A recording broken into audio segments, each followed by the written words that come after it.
Shalom. I'm Eddie Chumney of Hebraic Heritage Ministries, and we welcome you to this week's Focus Israel Report. In this week's report, we're going to be sharing with you regarding the current status of the situation with Iran, and it is as follows. After all-night talks, a first-step nuclear deal was struck in Geneva, Switzerland, between Iran and the six major world powers consisting of the United States, Britain, France, Germany, Russia, and China. It was announced by U.S. President Barack Obama and confirmed by Iranian Foreign Minister Javad Zarif. Obama said key aspects of Iran's nuclear program will be rolled back for limited sanctions relief. No new centrifuges will be added to the enrichment process. Work will stop at the Arak nuclear reactor, and the United Nations will expand inspections to ensure that Iran will be unable to make a nuclear bomb. The overall sanctions architecture will remain in place pending a comprehensive solution to be negotiated in the next 6 months, but no new sanctions against Iran will be imposed upon them. Indeed, the United States is not wasting much time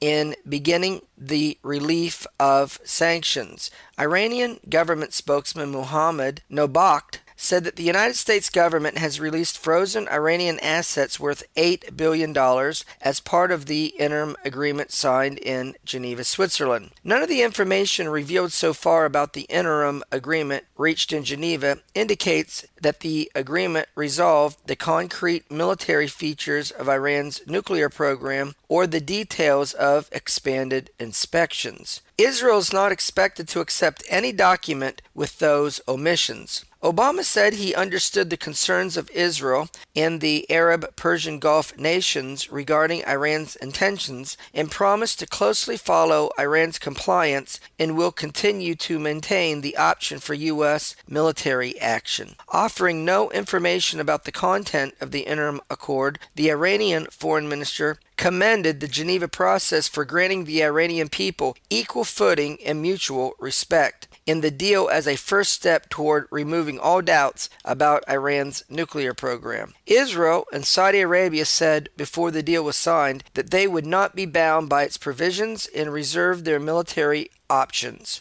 British Foreign Secretary William Hague added that Iran had agreed to halt uranium enrichment above the 5% grade and eliminate its current stockpile above 20% enriched uranium. As the British Secretary spoke, the Saudi ambassador to London pledged every effort by his government to halt Iran's advance toward a nuclear bomb, accusing the United States of failing to do this. Nawaf Obaid, a senior advisor to the Saudi royal family, accused its Western allies of deceiving the oil-rich kingdom and striking the nuclear accord with Iran, and said that Saudi Arabia would follow an independent foreign policy. Obaid said that while Saudi Arabia knew that the United States was talking directly to Iran through a channel in the Gulf state of Oman, the United States had not directly briefed its ally. We were lied to, and things were hidden from us, he said. The problem is not with the deal struck in Geneva, but how it was done. Obaid suggested in his remarks a possible Saudi attack when claiming that Saudi Arabia is determined to reinforce its policy and to be more active in the future for running an independent foreign policy. After the agreement was announced, the U.S. State Department acknowledged that Iran is currently enjoying a window of time before the 6-month deal goes into effect. During this time, Iran would not be required to take any credible steps toward disabling its ability to produce a nuclear weapon. State Department spokeswoman Jen Psaki said that the 6-month interim period during which Iran would take steps to rein in its nuclear program in exchange for sanctions relief has not yet begun. She said, "The next step here is a continuation of technical discussions at a working level so that we can essentially tee up the implementation of the agreement. Obviously, once those technical discussions are worked through, the clock would begin ticking. Obviously, there'll also be a reconvening of the political track with the P5+1 powers overseen by U.S. Undersecretary Wendy Sherman, who will continue to be the U.S. lead negotiator." Psaki said that she did not have a specific timeline for how long the window would be in place before the 6-month period began, nor did there seem to be any mechanism in place to prevent Iran from stepping up nuclear production before the scale down went into effect. Furthermore, she said, in terms of what the Iranians are or aren't doing, obviously our hope would be, given we are respecting the spirit of the agreement and pressing for sanctions not to be put in place and beginning the process of figuring out how to deliver on our end of the bargain, that the same would be coming from their end in the spirit of the agreement. Similarly, she did not know what the timetable would be on sanctions relief, saying that there would still be technical discussions. It's also not all at one time or a spigot that's turned all the way on. So it would be a slow process that obviously we control, and some of those details are still being worked out, she said. Another field in which the deal seems to not be solidified yet is the question of how sanctions relief would be framed in response to a nuclear slowdown on the part of the Iranians. Psaki said that the deal would not require Iran to complete all steps before sanctions relief is granted, nor would it grant the entire relief package valued at between 4 and 7 billion before Iran initiates a nuclear slowdown. Instead, Psaki said it would be a progression, but she acknowledged that they were still working through it. It's not 1 month, and it applies to all of the relief internationally, she explained. So there would be a progressive process over the course of the first set. Psaki also said that among the technical details yet to be worked out was the order in which the sanctions would be relieved. These comments created confusion as to whether the much-touted interim deal, supposedly reached by the P5+1 powers in Iran, had actually been completed as claimed. Former State Department official and ambassador Elliot Abrams, who argued in his Council for Foreign Relations blog that the language used by the United States to discuss the Iranian interim deal was largely aspirational, suggesting that much of the touted P5+1 deal with Iran had yet to be hammered out. In addition, Iran accused the United States of publishing an inaccurate account of what had been agreed upon. Iran's foreign ministry firmly criticized the United States for publishing what it said was a false version of the interim nuclear agreement reached between Iran and the 6 world powers, saying, "What has been released by the website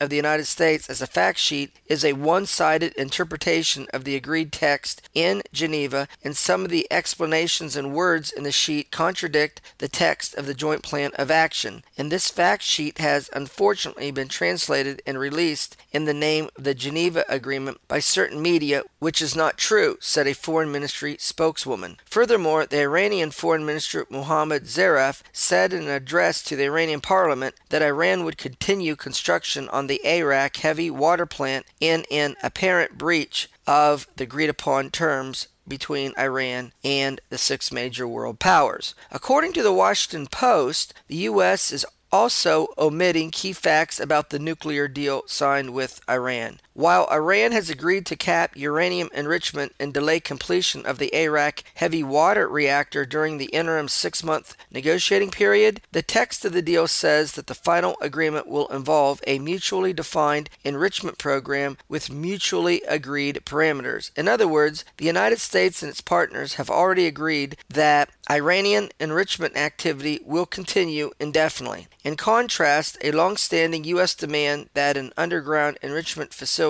be closed is not even mentioned. Perhaps the most troubling aspect of the Iranian interim deal is that it provides for a sunset clause in the comprehensive agreement, meaning even the long-term deal would not be finite, and Iran could return to uranium enrichment and plutonium production at some point in the future after sanctions have been removed. How long-term the final agreement will be is a point of contention, with Iran proposing a period as short as 3 to 5 years before it is able to have an unrestricted nuclear program. In addition to the uncertainty to the agreement of the Iranian nuclear deal, it seems that the agreement failed to address the most questionable aspects of Iran's nuclear program, meaning its clandestine military dimensions of it. The accord confined itself to aspects of uranium enrichment and stockpiles, and United Nations inspections were expanded, but not applied, for instance, to Iran's concealed nuclear sites or even the Parchin military base where Iran is suspected of having tested nuclear-related explosions. As a result, Israel, the Arab Gulf states, and others are therefore highly dubious of the deal's capacity for freezing Iran's nuclear program where it stands today, least of all roll it back, as President Barack Obama has claimed. In the final deal with Iran, U.S. President Barack Obama spoke of the need for Iran to be prevented from obtaining a nuclear weapon. He said that a final agreement needs to be reached within 6 months. He promised that the international community would be updated on every detail of any deal and Israel would be consulted. In Obama's view, the final agreement with Iran must contain 4 essential elements. Number 1, the shutdown of the underground nuclear enrichment plant at Fordo. Number 2, give up the heavy water reactor under construction at Arak. Number 3, stop manufacturing advanced centrifuges. And number 4, permission granted to Iran to produce low-grade uranium up to the 3.5% level. Israel Prime Minister Benjamin Netanyahu called the nuclear agreement between Iran and the 6 major world powers as a historic mistake. What was accomplished in Geneva is not a historic agreement, it's a historic mistake, Netanyahu said. Israel TV News reported that Netanyahu was extremely angry with Obama over the deal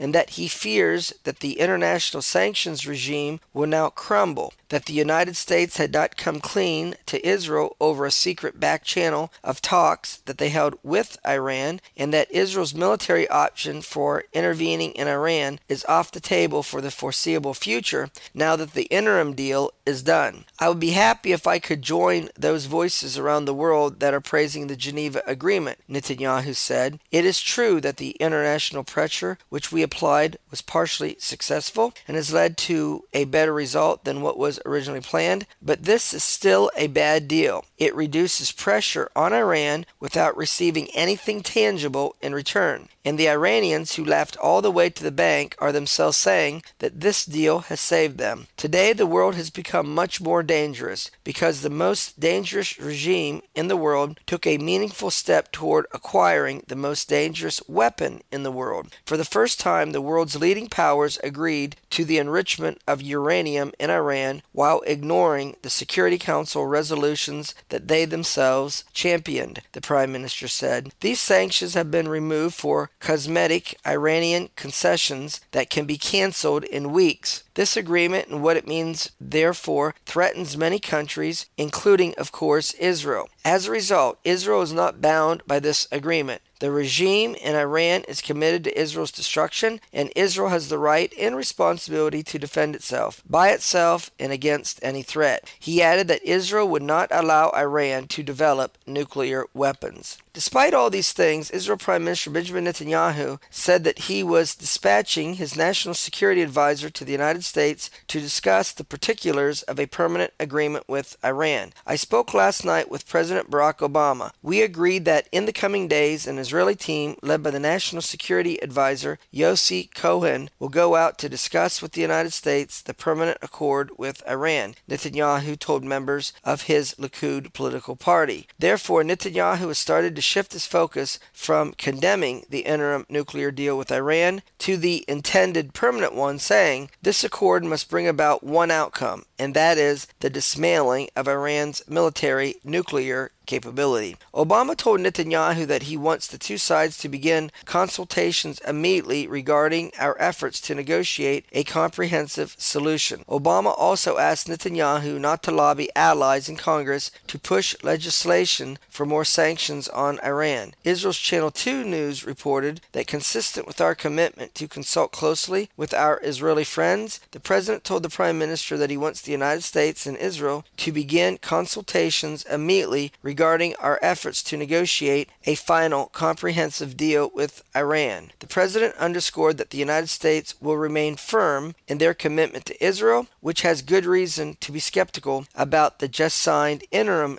deal that has been made with Iran. Until we do it again, Shalom in Yeshua the Messiah. Amen.